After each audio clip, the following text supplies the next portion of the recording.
Well, there's the installation of the engine using the Kubota. Dad's helping. Yay, for once again.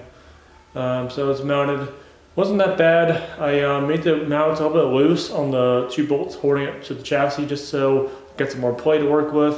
And I left the cutter pins out so it's more room to work again if I need to take them off. I think I was watching Daniel's video. Chardon. He says just actually mount the brackets to the engine and then put the two bolts into the chassis. Well, I may have to do that, so I left the cotter pin out at least, but I didn't have to. Worked out fine. My grandfather made custom brackets for the pallet to do engine tests, get it running in the pallet. So I removed the front one because of course you can't mount it without it gone. But on the rear, he made this mount. And to my eye, as we're installing, I might want to leave it on. I think it's going to rest on the skid plate. And it does. So that's good. I'm going to leave it on there because if I ever want to show a video off of it running, which I kind of want to see it run, it's not going to vibrate. It's going to mount to that. I mean, in worst case scenario, I might have to drill a hole in the skid plate just for testing sakes of things. I'm going to leave it on there just until I do body work. I think it's a bit too high in the rear anyway. It's mounted a little bit high, but for testing it's fine. Well, today is Monday. It's now 8 o'clock at night. Just about to go in for the night. I might as well hit record. I have 10 minutes left on the card. So just see what I can do. 10 minutes. So, on the bench, I'm working on air cleaner eventually, getting to it. This is a spare tie rod, not priority. Steering column tube, that's kind of priority. Got this piece clean for the it's part of the steering. I got two of these for the, not tie rod, but it goes between the pivot arm and the bell crank. That needs done. Those, whatever they are. Got my spring painted, though I don't need it because I've got the new bushing from Sal Walter. Vintage Jeeper. Working with him a lot on this whole project. So I don't need this, but for inventory, I painted it. Got a spare coil mount. This is one of them. The original one's not, well, I'll use the original one, but this is a spare. It's off a CJ5. My stern box, though it is all polished and good, the inside's really just wet and damp, so let it just roast on the wood stove. Let it just thaw out, so I'll let the heat just get it dry. I'll get the pliers and pick it up tonight in about 5 minutes. So half an hour chill time on the wood stove, let it really cook out. Bearing slash for the clutch. So I got that painted, a little bit more to go. Same as this piece, a little bit more to go to painting. Just try to peel parts up, get them all used at once, so it's one paintbrush being used, not 5. So, one more coat of paint on those. These are finished. Pivot arm is done. Belt crank is done. I'm going to leave this bare because there's a washer and such, and I don't want to paint it as primer at least. But I put new bushings in. Here's my rebuild kit for this piece, for the shaft. And then rebuild kits in the box for the rest of the parts. That's it for over in here. Yep, that's it for over here. Let's go into the main shop. I raised the lift table up higher to work on it. Had to drop my exhaust, the bracket back here and there because put this brake line on. This one's still good and intact. The rest of it was all rotted. This holds pressure still. Goes through, fit it between the brackets, and now it's screwed in. I threaded this out, screwed it in, and threaded it back in. It will be easier to work with. And just make it, at least it started threads at least. Now it's done.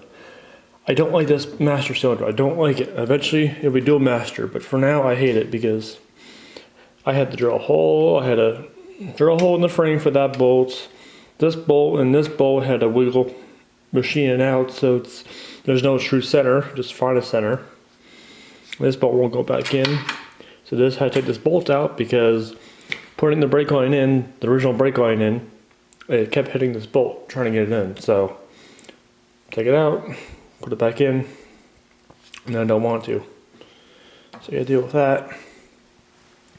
And then since that's kind of done, brake line's in now, like if I put at least my pipe on, down pipe, I want to leave it off, so I want to hear the engine straight pipe, so I want to hear it. But besides that, gotta put it on. And Grandpa told me he gave me a nut for it, the stud. It is funny thread. This is coarse on this side, so I can't find that nut on here, nor on in the box of parts he gave me, so it's fine thread. I have plenty of coarse, no fine. So I gotta find one. Get that done, and that's it for exhaust. And back here, I need to drop this hanger. It's a bit too tall, how it's mounted. Gotta drop a little bit lower. And then back here, it's okay. Over there needs a hanger. And that's it for exhaust. The back tailpipe, I gotta bend it, but down the line. It's not a priority piece. To-do list. That's it for exhaust, that's it for brakes. Ready to put these guys back on, the axles. Guards. Put those on. And then over here, again, these boxes kind of lined up with parts to get done. So I got my new coil, my front cylinders for brakes, the S-bends. The S-bend brake lines are hard to make by hand, so I bought those. Transmission mount and T90 mount. This is the big rectangle one. This is a little puck one. And then there's the brake lines, the rear, the front. And then this one here is the front axle, but I should have two. I just called Sal, he has the other one in his hand, so wait till that shipment arrives for those. Those don't need the oil filter I need, but not yet till I change oil, which will be a while. So we're good on those. And those are just spare gaskets.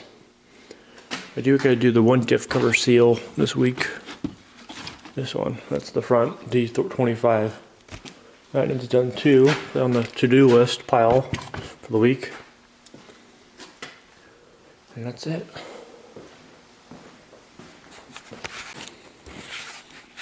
Over on the fronts, yesterday Dad was actually helping the Jeep more. He's doing some Jeep stuff. I was doing my own, he was doing his own. So what he did was figure out where the holes would be with my hooks, got those drilled, and then drilled a hole down through. So that way I can mount the hooks going sideways, and then one going vertical. And that's all it's gonna hold the hook. That's plenty strong for this old Jeep. That's that piece on that side. And then also those two holes drill through. They drill into this plate, and then which have a washer. So it's 3 pieces of metal sandwiched, that's strong. And when this is all secure, I need to grind it here to push it in deeper. I can put one bolt up in the front, so it holds that up. That's all I should need. We get the alternator put on. This is from Dan, classicmilitaryvehicles.com/1942 Jeep.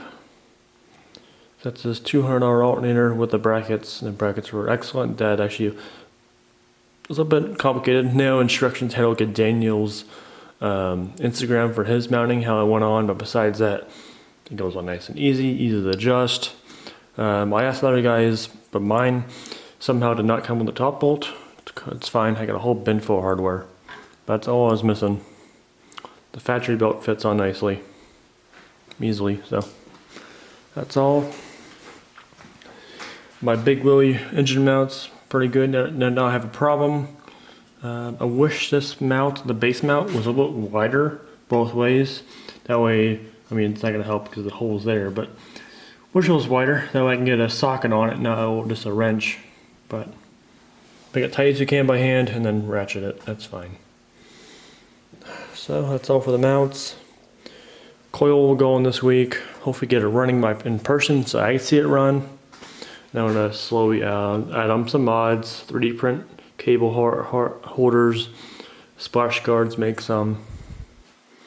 I got noticed I got one nut loose back here for the canister. That's about it. And for some reason my oil line, that cell order, that crown, does not thread in. To me it's a factory fitting, but it does not go in. So I need to figure out why. Maybe get an adapter. The hose is correct, so I'm not gonna bother the hose. So get an adapter, I guess. It's fine. So that's about it what to update you guys on.